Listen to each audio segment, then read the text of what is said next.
పరిస్థితి ఒకటి ఉంటుంది. రాష్ట్రం నుంచి కేంద్రానికి పోతున్న సెంట్రల్ ఫండ్ నుంచి ప్రతి రాష్ట్రానికి ఒక పర్సంటేజ్ ఉంటుంది. ఆ పర్సంటేజ్ని డెవల్యూషన్ ఆఫ్ ఫండ్స్ అంటారు. అది రాష్ట్రాలకి, వివిధ రాష్ట్రాలకు ఒక్కొక్క పర్సంటేజ్ మేరుగా ఆ నిధులు పంపుతూ ఉంటారు. దాంట్లో భాగంగానే సెంట్రల్ గవర్నమెంట్ నుంచి మనకు వచ్చేది ఒక కన్సాలిడేటెడ్ ఫండ్. దాని గురించి మనం మాట్లాడబోతున్నాము. దీని గురించి మాట్లాడే ముందు తెలంగాణ ఉద్యమం గుర్తొస్తుంది. తెలంగాణ ఉద్యమంలో ఎందుకు తెలంగాణ ఉద్యమం చేపట్టిన నాయకులే కానీ, ముఖ్యంగా కేసీఆర్ గారి పాత్రే కానీ పదే పదే ఎందుకు నెమరు వేసుకుంటున్నామంటే, ఇప్పుడు కొన్ని సంఘటనలు చూస్తుంటే, కొన్ని పరిస్థితులు చూస్తుంటే అసలు నిజానికి కూడా ఎంత పెద్ద పోరాటం తెలంగాణ ఉద్యమం, ప్రజలకు తీసుకుపోవడానికి నిజానికి ఎంత కష్టమైంది, ప్రజల నుంచి ఆ రెస్పాన్స్ రావడానికి ఉద్యమం పట్లే కానీ, తెలంగాణ పట్లేనే కానీ ప్రజల నుంచి ఆ రెస్పాన్స్ రావడానికి ఎంత కష్టమైందని ఒక్కసారి ఈరోజు ఆలోచన చేస్తుంటే, ఈ యొక్క పరిస్థితులను అవగాహన చేసుకొని నాకు నిజంగా కూడా గొప్పగా అనిపిస్తుంది. తెలంగాణ ఉద్యమే కానీ, తెలంగాణ ఉద్యమకారులే కానీ, తెలంగాణ కోసం కొట్లాడిన వ్యక్తులు ఆ రోజు పడ్డ కష్టం అంతా కూడా ఒకసారి యాద్ చేసుకుంటే నిజంగా కూడా నాకు చాలా గొప్పగా అనిపిస్తుంది. ఎందుకు చెప్తున్నా ఇదంతా అంటే, తెలుగు రాష్ట్రాల్లో ఉన్న మీడియా హౌజులందరికీ కూడా తెలంగాణ ప్రాంతంలో అతి ముఖ్యంగా హైదరాబాద్లోనే వాళ్ళ యొక్క ఆఫీసులు ఉంటాయి. వాళ్ళ యొక్క దినచర్య అంతా కూడా ఆంధ్ర ప్రాంతంలో న్యూస్ వేస్తున్నా కూడా హైదరాబాద్లో వాళ్ళ కేంద్ర ఆఫీసులు ఉండాల్సిందే. వాళ్ళ కార్యాలయాలు హైదరాబాద్ నుంచి నడవాల్సిందే. ఈరోజు నుంచి కాదు, 30-40 సంవత్సరాల నుంచి తెలుగు మీడియాలో ఉన్న ప్రింట్, ఎలక్ట్రానిక్ మీడియాల యొక్క బడా మీడియా హౌసెసే కానీ, పెద్ద పత్రికలు కానీ అన్ని మీడియాస్ కూడా తెలంగాణ నుంచే నడుస్తాయి. తెలంగాణ ప్రాంతంలో సబ్సిడీలు తీసుకున్నారు, భూములు తీసుకున్నారు. ఈ ప్రాంతంలో మీ ప్రాంతానికి తెలుగు పత్రికలే కానీ, హైదరాబాద్లే కానీ, తెలంగాణ ప్రాంతానికి కానీ, తెలుగు పత్రికలకే కానీ, తెలుగు ఒక న్యూస్ ఛానల్కి కానీ రుణపడి ఉన్న విషయం అందరం కూడా గుర్తు చేస్తున్నా. ఇదంతా మీకు ఎందుకు చెప్తున్నానంటే, 10 రోజుల కిందట తెలంగాణకు రావాల్సిన వంటి 2500 కోట్ల యొక్క కన్సాలిడేటెడ్ నిధిని తెలంగాణ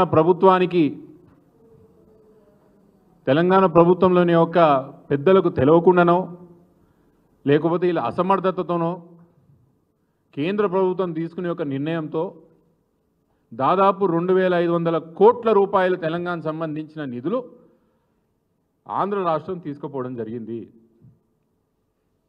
దీని ముఖ్యంగా నేను ఇక్కడున్న మీడియా సోదరులకు, తెలుగు మీడియాలో ఉన్న, హైదరాబాద్లో ఉన్న తెలుగు మీడియాకు సంబంధించిన ప్రతినిధులకే కానీ, యాజమాన్యాలకే కానీ, ఇన్ని సంవత్సరాల నుంచి మీరు ఈ ప్రాంతంలో మీ కార్యాలయాలు నడుపుతున్నారు, ఇన్ని సంవత్సరాల నుంచి ఈ ప్రాంతంలో మీ యొక్క ఆఫీసులే కానీ, మీ యొక్క న్యూస్ ఛానల్సే కానీ ఆఫీసులన్నీ నడుపుతున్నారు. తెలంగాణ ప్రాంతానికి నష్టం జరుగుతున్న యొక్క సమయంలో ఎంత ప్రతిపక్ష పార్టీలు చెప్పినా చెప్పకపోయినా మీ పట్ల బాధ్యత తెలంగాణ ప్రాంతానికి ఉన్నదనే విషయం మీకు యాద్ చేస్తున్నా. ఈ యొక్క సమాచారం కన్సాలిడేట్ నిధులు ఏదైతే ఆంధ్ర ప్రాంతానికి తెలంగాణ నుంచి పోయిందన్నదో అక్కడ నష్టం బీఆర్ఎస్ పార్టీ కాదు, లేదా కొంతమందికి జరిగిన నష్టం కాదు. ఇది తెలంగాణ ప్రాంతానికి మొత్తానికి జరిగిన నష్టం. తెలంగాణలో ప్రస్తుతం నడుపుతున్న ప్రభుత్వానికి ఇది అవమానం. ఇది ఇన్ని సంవత్సరాల నుంచి మా ప్రాంతం మాకు కావాలా, మా స్వపరిపాలన మాకు కావాలా, మా పరిపాలన మేము చేసుకుంటాము, ఏదైతే నినాదంతో మనం తెలంగాణ రాష్ట్రం తెచ్చుకున్నామో దానికి ముమ్మాటికి తూట్లు పొడుస్తూ ఈరోజు కేంద్రంలో ఉన్న బీజేపీ పరిపాలిత ప్రభుత్వం, ఈరోజు ఇక్కడ ఉన్న కాంగ్రెస్ ప్రభుత్వంతోనో, ఆంధ్రాలో ఉన్న తెలుగుదేశం యొక్క ప్రభుత్వంతోనో చేతులు కలిపి తెలంగాణకు రావాల్సిన ఒక హక్కు 2500 కోట్ల రూపాయలు ఈరోజు తీసుకుపోతుంటే, రాజకీయ నాయకులుగా మేము వచ్చి బయటకు వచ్చి మొరబెట్టుకునేంత వరకు ఏ మీడియా ఛానలే కానీ, తెలుగుకు సంబంధించిన ఏ పత్రికే కానీ దీన్ని పెద్దగా సీరియస్గా తీసుకోకపోవడం నాకు చాలా బాధేస్తున్నది. అదొక దిక్కైతే 10 సంవత్సరాల నుంచి ఈ సమస్య నడుస్తున్నది.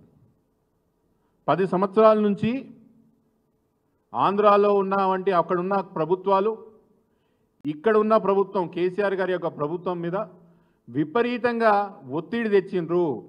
ఈ 2500 కోట్లు ఏదైతే మాకు ఆ రోజు ఆంధ్రప్రదేశ్లో ఉన్నప్పుడు కంబైన్డ్ ఆంధ్రప్రదేశ్లో ఏదైతే నిధులు మనం పెట్టినామో ఆ నిధులకు సంబంధించి ఒక 2,500 కోట్లు మాకు బకాయిలు ఉన్నాయి, దాన్ని తేల్చి మాకు ఇవ్వండి అని 10 సంవత్సరాల నుంచి పంచాయతీ పెట్టుకుంటున్నా కూడా దీంట్లో క్లారిటీ లేదని ఆ రోజున ముఖ్యమంత్రి గారు కేసీఆర్ గారు ఎదురు నిలబడి మా పైసలు మాకే రావాలా, ఎవరు తీసుకుపోతారు రండి అని ధైర్యంగా ఎదురు నిలబడి కొట్లాడి ఈ నిధులు ఆపడం జరిగింది. ఇదందరం మనం సాక్షి. మళ్ళీ ఈ రోజున కాంగ్రెస్ ప్రభుత్వం ఇంట్రెస్ట్ లేకనా లేదా ఇంట్రెస్ట్తోని ఏపీకి పైసలు పంపినరా? తెలంగాణ పట్ల కొట్లాడాలని మీకు ఇంట్రెస్ట్ లేకనా, లేకపోతే ఆంధ్రాకు పైసలు పంపాలనే ఇంట్రెస్ట్తోని మీరు ఈ యొక్క విషయాన్ని అడ్డుకోకుండా ఆపినరా అని అడుగుతున్నా నేను. లేకపోతే మీతో చేతనైతే లేదా? తెలంగాణ ప్రాంతానికి సంబంధించిన నిధులు పక్క రాష్ట్రం మన ఆమోదం లేకుండా తీసుకుపోతుండ్రంటే ఎందుకు మన ప్రభుత్వంలో ఉండి ఇంకా తెలంగాణ హక్కులు మీరు ఏ విధంగా కొట్లాడతారని నేను అడుగుతున్నా. కాంగ్రెస్ ప్రభుత్వం ముమ్మాటికి ఈ విషయంలో విఫలం చెందింది, ముమ్మాటికి ఈ విషయంలో ఫెయిల్ అయింది. తెలంగాణ ప్రాంతం యొక్క హక్కులే కానీ తెలంగాణ ప్రాంతంగా రావాల్సిన యొక్క నిధులు రాబట్టడంలో కాంగ్రెస్ పార్టీ ముమ్మాటికి ఇక్కడ ఫెయిల్ అయిందనే విషయం అని చెప్పక తప్పదు. కాంగ్రెస్ పార్టీ ఒక దిక్కైతే అసలు తెలంగాణ రాష్ట్రంలో ఉన్న బీజేపీ నాయకులు నాకన్నా అనిపిస్తుందో లేదో కానీ మీకన్నా అనిపించాలి కొన్నిసార్లు. అరే నాకు కేసీఆర్ పట్ల కోపం ఉన్నది, బీజేపీ నాయకులకు చాలామంది కేసీఆర్ గారి పట్ల కోపం ఉన్నది, కేటీఆర్ గారి పట్ల కోపం ఉన్నది. కేసీఆర్ గారు కేటీఆర్ గారు బీఆర్ఎస్ మీద ఉన్న కోపం తెలంగాణ ప్రాంతం మీద ఎందుకు చూపుతారు ఈ బీజేపీ వాళ్ళు నాకైతే అర్థమవుతలేదు. మీరు తెలంగాణ ప్రాంతం ప్రతినిధులు కూడా మీరు కూడా కదా, మీకు కూడా మా ఓట్లు వేసిరు కదా, తెలంగాణ ప్రజలు ఓట్లు వేసిరు కదా, ఎప్పుడు లేని విధంగా 8 మంది ఎంపీలు మిమ్మల్ని గెలిపించారు కదా. కేంద్రంలో బడ్జెట్ విషయం వచ్చినప్పుడు మనకు ₹1 రాకపోగా దాదాపు 50,000 కోట్ల రూపాయలు బెనిఫిట్ అయ్యేటట్టు ఆంధ్రప్రదేశ్కి సంబంధించిన ఆ ప్రభుత్వాలు డబ్బులు తీసుకుపోతాయి. మొన్న జరిగిన ఇండస్ట్రియల్ కారిడార్ విషయంలో గుజరాత్, ఉత్తరప్రదేశ్, మధ్యప్రదేశ్, ఆంధ్రప్రదేశ్ దిక్కు కేంద్ర ప్రభుత్వం చూస్తుంది కానీ తెలంగాణ దిక్కు చూస్తలేదు.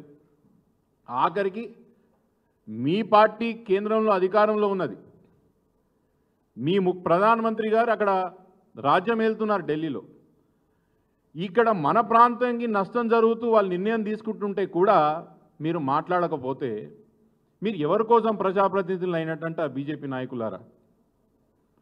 ఎందుకు తెలంగాణ ప్రజలు మిమ్మల్ని నమ్మాలి? ఎన్ని రోజులు ఇంకా కేసీఆర్ గారి మీద ఏడ్చి వస్తారు? ఎన్ని రోజులు ఇంకా కేసీఆర్ గారి మీద యొక్క అక్కసుతో తెలంగాణ మీద కోపం ఎన్ని రోజులు చూపిస్తారు మీరు అంట? నేను ఇక్కడ ఉన్న తెలంగాణలో ఉన్న బీజేపీ పార్టీ సంపూర్ణం కాంగ్రెస్ పార్టీ బి టీమ్గా మారింది. ఎవరు కూడా నాకు చూస్తుంటే పాలిటిక్స్ అబ్జర్వ్ చేసేటోళ్ళు, రాజకీయాలను డిస్టెన్స్కి వెళ్ళి చూసేటోళ్ళు ఈరోజు తెలంగాణలో జరుగుతున్న పరిస్థితులు చూస్తే అందరికీ అర్థమవుతుంది. ప్రభుత్వం కన్నా గట్టిగా ప్రభుత్వం తీసుకున్న నిర్ణయాలకి ప్రభుత్వం కన్నా గట్టిగా బీజేపీకి సంబంధించిన నాయకులు, బీజేపీకి సంబంధించిన ఎంపీలు, ఎమ్మెల్యేలు వాళ్ళు ఆమోదం పలుకుతున్నారు. వాళ్ళు సోషల్ మీడియాలకు వచ్చి శభాష్ అని చెప్తున్నారు. సరే, అది మీ వ్యక్తిగతం. మీకు రేవంత్ రెడ్డి గారికి ఉన్న సంబంధాలు మేము చాలాసార్లు ప్రజల ముందుకు చెప్పే ఒక ప్రయత్నం చేసినాం. ఇప్పటికీ తెలంగాణ ప్రాంతంలో చాలామందికి కేసీఆర్ గారి మీద ఉన్న కోపంతో కాంగ్రెస్ బీజేపీ పార్టీ ఒకటే తెలంగాణలో అనే ఒక స్పష్టత తెలంగాణ ప్రాంతంలో ఉన్న చాలామందికి వచ్చింది. అది మీ వ్యక్తిగత నిర్ణయం. రానున్న రోజుల్లో బీజేపీ పార్టీని ఎలా పరిగణించాలా, దాని భవిష్యత్తు ఏంది, నిజానికి తెలంగాణ ప్రాంతం ప్రజల తరఫున కొట్లాడుతుందా లేదా అనేది మీరు నడుచుకుంటున్న వాటి పద్ధతిని బట్టి తెలంగాణ ప్రజలు మిమ్మల్ని నిర్ణయిస్తారు. కాబట్టి దాని విషయం నేను పెద్ద మాట్లాడతలేను. కానీ ప్రస్తుతం సరే 2,500 కోట్ల యొక్క నిధి తెలంగాణకు సంబంధించింది ఆంధ్రప్రదేశ్ వాళ్ళు అక్రమంగా తీసుకుపోయారని నేను చెప్తున్నా. ఆంధ్రప్రదేశ్ నుంచి కూడా తెలంగాణకి దాదాపు 456 కోట్ల రూపాయలు సెంట్రల్లీ స్పాన్సర్డ్ స్కీమ్ నుంచి మనకు డబ్బులు రావాలి. 456 కోట్ల రూపాయలు సెంట్రల్లీ స్పాన్సర్డ్ స్కీమ్ నుంచి ఆంధ్రప్రదేశ్లో 2014-15లో మన గవర్నమెంట్కి, మనకు తెలంగాణకు రావాల్సిన నిధులు బై యాక్సిడెంటల్గా ఆ యొక్క ప్రభుత్వంలో డబ్బులు జమ కావడం జరిగింది. మళ్ళీ ఈ డబ్బుల కోసం ఎవరు కొట్లాడతారని అడుగుతా నేను. బీజేపీ నాయకులు ఎవరైతే ఈరోజు ప్రాతినిధ్యం వహిస్తున్నారో ఇక్కడ నుంచి వాళ్ళు కొట్లాడతారా? ఇక్కడ ఉన్న కాంగ్రెస్ పార్టీ ప్రభుత్వం నిమ్మకు నీరెత్తినట్టు తెలంగాణ ప్రాంతానికి సంబంధించిన డబ్బులు తీసుకుపోతుంటే కూడా మాట్లాడుకోకుండా ఉన్న వాళ్ళు మీరు కొట్లాడతారా? ఎవరు కొట్లాడతారు? ఆంధ్రప్రదేశ్ సంబంధించిన ప్రభుత్వాలు వాళ్ళ హక్కుల కోసం వాళ్ళ డబ్బులు వాళ్ళు తీసుకుపోతుండ్రే, మన హక్కుకు సంబంధించిన డబ్బులు ఎప్పుడు తీసుకొస్తారని అడుగుతున్నా, ఎవరు తీసుకొస్తారని అడుగుతున్నా నేను. ఇవన్నీ విషయాలు ప్రజలు గమనిస్తున్నారు. ఇవన్నీ విషయాలు కూడా ఎవరు తెలంగాణ ప్రాంతం ప్రజల తరఫున కొట్లాడతారు, ఎవరు తెలంగాణ ప్రాంత ప్రజల తరఫున ఎవరిని కొట్లాడతారు, ఎవరి కోసం ముందర నిలబడతారనే ఒక స్పష్టత తెలంగాణ ప్రాంత ప్రజలకి రోజు రోజు ఇంకా ఎక్కువ క్లారిటీ వస్తున్నది, స్పష్టత వస్తున్నది. దీని విషయంలో కాంగ్రెస్ పార్టీ ముమ్మాటికి తెలంగాణ ప్రాంత ప్రజల యొక్క హక్కులు కాపాడంలో సంపూర్ణంగా విఫలం చెందింది. బీజేపీకి సంబంధించిన ఇక్కడ ఉన్న ఎంపీలు, ఎమ్మెల్యేలు, నాయకులందరూ కూడా తెలంగాణ ప్రాంత ప్రజలకి ఏ కొంచెం కూడా పనికి రాకుండా మారిననే విషయం తెలంగాణ ప్రజలు గమనిస్తున్నారు. ఇది ప్రస్తుతం కన్సాలిడేటెడ్ ఫండ్ మనం తెలంగాణ ప్రాంతానికి సంబంధించిన అన్యాయాన్ని మీ ద్వారా ప్రజలు తెలియజేసే ప్రయత్నం చేస్తున్నాం. ఎస్, దీని గురించి ఇంకేమైనా 2000 ఆ రోజు ఆంధ్రప్రదేశ్లో మనం ఉన్న ప్రభుత్వంలో తెలంగాణ కూడా ఎప్పుడైతే మనం దాంట్లో ఆంధ్రప్రదేశ్లో మనం ఉంటున్నప్పుడు సెంట్రల్ నుంచి వరల్డ్ బ్యాంక్ లాంటి జైకా ఫండ్ లాంటి ఏదైతే నిధులు మన ప్రాంతంలో ఇన్వెస్ట్ చేసారు, ఆ ప్రాంతాన్ని ఆ యొక్క నిధులని మేము తిరిగి కట్టినాం, మేము తిరిగి ఆ అప్పులు కట్టినాం కాబట్టి ఆ డబ్బులు మాకు రావాలనేది ఆంధ్రప్రదేశ్ వాదన. ఈ వాదన మీద ప్రతివాదన జరిగింది. తెలంగాణ ప్రాంతంలో ఆ రోజున ముఖ్యమంత్రి గారు, ఆ రోజున అక్కడున్న గవర్నమెంట్ ప్రతినిధులు ఆ విషయంలో క్లారిటీ లేకపోగా అది సెటిల్మెంట్ జరగలేదు, ఇంకా సెటిల్మెంట్ జరగలేదు. నిజంగా ఆ నిధులు ఎవరు కట్టినరు, ఎప్పుడు కట్టినరు, ఆ సెటిల్మెంట్ కాకముందు, ఆ క్లారిటీ లేకముందే ఆంధ్రప్రదేశ్ తెలంగాణ ప్రాంతంకు రావాల్సిన డబ్బులను తీసుకుపోవడం చాలా బాధాకరం, చాలా అవమానకరం.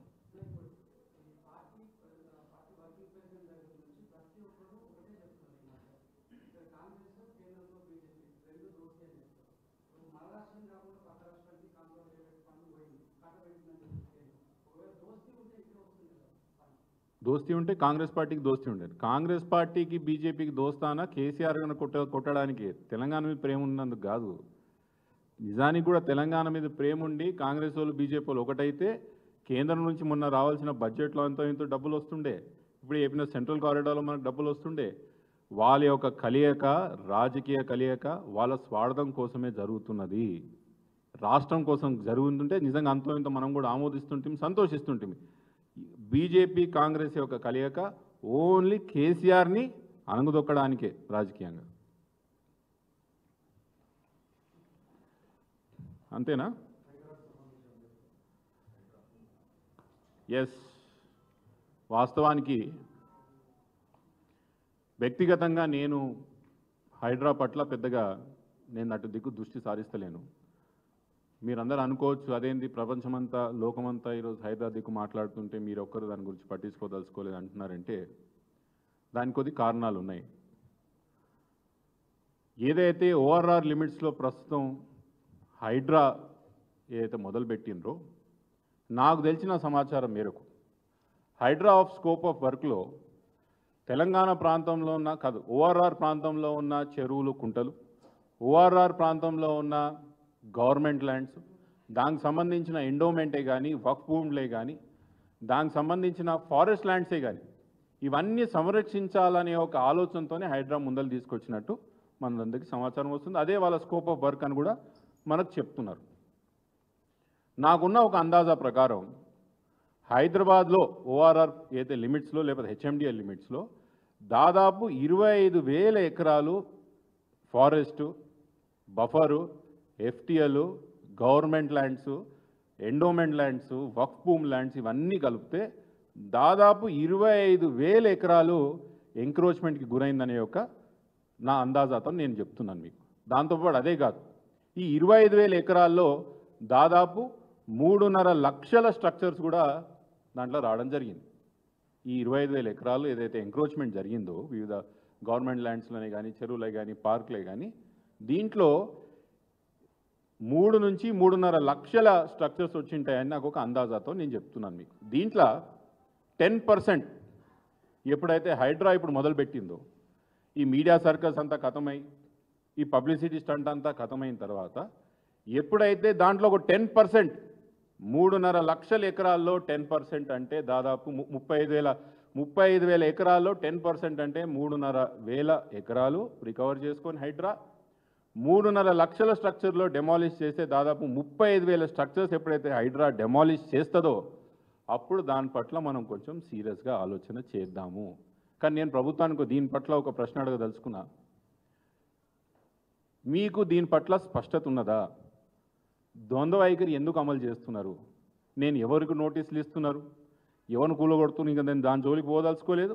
రానున్న రోజుల్లో ప్రజలకు చాలా స్పష్టత వస్తుంది. ఇది ఎవరి కోసం మొదలుపెట్టిండ్రు, ఎందుకోసం మొదలుపెట్టిండ్రు, ఎంత దూరం పోయిందనే ఒక స్పష్టత ప్రజలకు వస్తుంది. కానీ నేను దాని జోలికి పోదలుచుకోలేదు. ఎవరు నోటీసులు ఇస్తుండ్రు, ఎవరిని కూలగొడుతున్నారు, ఎవరిని కూలగొడతలేరని ఇప్పుడు నేను దాని గురించి మాట్లాడదలుచుకోలేదు. దాని పట్ల నేను ఒక స్టాండ్ తీసుకోదలుచుకోలేదు. కానీ ప్రభుత్వానికి హైడ్రా విషయంలోనే కానీ చెరువులను సంరక్షించాలనే విషయంలో స్పష్టత లేదు అని చెప్పడానికి ఒక ఉదాహరణ చెప్తాను. ప్రభుత్వం 2 నెలల కిందట ఎల్ఆర్ఎస్ స్కీమ్ అనేది ఒకటి తీసుకురావడం జరిగింది. ఈ ల్యాండ్ రెగ్యులరైజేషన్ స్కీమ్లో మా జిల్లా రంగారెడ్డి జిల్లాలో, పాత రంగారెడ్డి జిల్లాలో ఎన్నో కాలనీలు ఆ రోజు గ్రామ పంచాయతీ పర్మిషన్లతో లేఅవుట్ వేయడం జరిగింది. చాలా లేఅవుట్లు ఇవన్నీ కూడా ఆ రోజు చెరువులో వేయడం జరిగింది. ఈరోజు ఆ చెరువులో వేసిన లేఅవుట్లకు కూడా ఎల్ఆర్ఎస్ అప్లికేషన్లు తీసుకొని రెగ్యులరైజ్ చేస్తున్నది ప్రభుత్వం ఈ రోజుకి టు డేట్. ఉదాహరణకు రామంతపూర్ చెరువు అయితే ఉన్నదో ఈ రోజుకి కూడా ఎల్ఆర్ఎస్ అప్లికేషన్లు తీసుకొని డబ్బులు తీసుకొని ప్రాసెస్ చేస్తున్నారు. ప్రభుత్వానికి ఎక్కడ స్పష్టత ఉన్నదంట నేను ఈ ద్వంద్వ వైఖరి ఎక్కడ పనికొస్తుంది? మీరు ఎల్ఆర్ఎస్ డబ్బులు చెరువులలా శిఖంలలా కట్టిన కాలనీలు ఏవైతే ఉన్నాయో అవి నీ ఎట్లా తీసుకుంటున్నారు? ఎల్ఆర్ఎస్ డబ్బులు తీసుకున్న తర్వాత ఆ ప్లాట్లని మీరు క్రమబద్ధీకరించినట్టా కాదా, రెగ్యులరైజ్ చేసినట్టా కాదా? ప్రభుత్వం దగ్గర సమాధానం ఉండాలి. నాకు ఇవన్నీ చూస్తుంటే ఏమనుకోవద్దు. 15-20 సంవత్సరాల కిందట ఈ హైడ్రా మీడియాలు జరుగుతున్న ఈ సర్కస్, పిఆర్ స్టంట్లు, సోషల్ మీడియాలు జరుగుతున్న వంటి ఈ డ్రామా అంతా చూస్తుంటే 15-20 సంవత్సరాల కిందట ఇంగ్లీష్లో ఒక సినిమా వచ్చింది గ్లాడియేటర్ అని, మనం అందరూ చూసింటాం. దాంట్లో రోమ్ చక్రవర్తి పెద్ద పంచాయతీ వచ్చి పడుతుంది. ఆ యొక్క సినిమాలో ఆ సంఘటనలో ఏం జరుగుతుందంటే చక్రవర్తి దగ్గర పోయి మన దేశంలో పరిస్థితులు ఏం బాలేవు, ఆకలి చావులు ఉన్నాయి, యుద్ధానికి పక్కల దేశం మీదకి వస్తున్నది, మన దేశంలో రోగంతో చాలామంది లక్షలాది మంది చనిపోతున్నారు, మనం ఏదో ఒకటి చేయాలి, మనము దీన్ని ఏదో విధంగా దీన్ని మీరు రాజు కదా, సామ్రాట్లు కదా, మీరు ఏదో విధంగా దీన్ని కాపాడాల రాజ్యం అన్నప్పుడు ఆ రోజున రోమ్ చక్రవర్తి ఒక మంచి సలహా ఇస్తాడంట. ఇవన్నీ మనం చేసుడు మనతో కాదు కానీ గ్లాడియేటర్ ఆటలు మొదలు పెడదామన్నాడంట. గ్లాడియేటర్ ఆటలతో ఏమవుతుంది? ఆకలి పోతుందా, రోగం పోతుందా, రాష్ట్రంలో ఉన్న రోగం పోతుందా, యుద్ధం ప్రకటించినటువంటి రాజులు వెనక తిరిగిపోతారంటే అదేంది పోరు. కానీ గ్లాడియేటర్ ఆటల ద్వారా ప్రజల యొక్క దృష్టి సంపూర్ణంగా దిక్కు తీసుకుపోదాం. గ్లాడియేటర్ ఆటల్లో విధ్వంసం ఉంటుంది, గ్లాడియేటర్ ఆటలో రక్తం ధారపోస్తాం, గ్లాడియేటర్ ఆటలో ప్రజల దృష్టి అంతా కూడా ఈ ఆకలి నుంచి, ఈ ఏదైతే రోగిష్టి పరిస్థితి రాష్ట్రంలో ఉన్నదో దాని నుంచి, రాజ్యంలో రావాల్సిన యొక్క యుద్ధాన్ని యొక్క దాని నుంచి అంతా కూడా వాళ్ళ అటెన్షన్ని అటు డైవర్ట్ చేయొచ్చు. మనం గ్లాడియేటర్ ఆటలు మొదలు పెడదామని ఆ రోజు రోమ్ చక్రవర్తి గ్లాడియేటర్ సినిమాలో చెప్పడం చూసినాం. నాకు కూడా తెలంగాణలో గదే కనిపిస్తున్నది. నాకు దానికేం వ్యతిరేకంగా నాకేం విచిత్రంగా కనిపిస్తలేదు. ఎందుకు చెప్తున్నానంటే తెలంగాణలో కాలం కాక గ్రామాల్లో పరిస్థితి చాలా ఘోరంగా ఉన్నది. 10 సంవత్సరాల తర్వాత వర్షం పడక పొలాలన్నీ కూడా ఎండిపోయి, పెట్టిన పెట్టుబడి కూడా తిరిగి రాక, రైతు బంధు లేక, రుణమాఫీ కాక, వచ్చిన రాబడి కూడా తిరిగి కొనే ఒక పరిస్థితి లేక రైతు అలమడిస్తుంటే, మంచినీళ్ళు కూడా తాగనిక లేని పరిస్థితుల్లో గ్రామాలు ఎండిపోతుంటే, నిరుద్యోగ సమస్య ఎప్పుడు లేని విధంగా తెలంగాణలో మళ్ళీ నిరుద్యోగ సమస్య వచ్చి, పెన్షన్లో పంచాయతీ వచ్చి, మంచినీటి సమస్య పంచాయతీలు వచ్చి, తెలంగాణ రాష్ట్రంలో రియల్ ఎస్టేట్ సంపూర్ణంగా కుప్పగూలి ఇక్కడ ఉన్న ఐటీ దిగుబడులు కంప్లీట్గా ఐటీ రాబడి ఎదురాలు కంప్లీట్గా అది తగ్గిపోయి ఇవన్నీ ఒక దిక్కు నడుస్తుంటే తెలంగాణ రాష్ట్రంలో ఉన్న మీడియా అంతా కూడా హైడ్రా దిక్కు పరిగెత్తడం. ఆ రోజు గ్లాడియేటర్ సినిమాలో రాజు ఏదైతే గ్లాడియేటర్ ఆటల దిక్కు ప్రజల యొక్క దృష్టి మళ్లించే ప్రయత్నం చేసిండో తెలంగాణలో కూడా హైడ్రా ఆటలు మొదలుపెట్టి తెలంగాణలో జరుగుతున్నటువంటి సమస్యలన్నింటినీ కూడా ప్రజల్ని దృష్టి అటు దిక్కు మళ్లించే ఒక ప్రయత్నం ఉందా తప్ప నాకు హైడ్రాతో నాకు ఏమి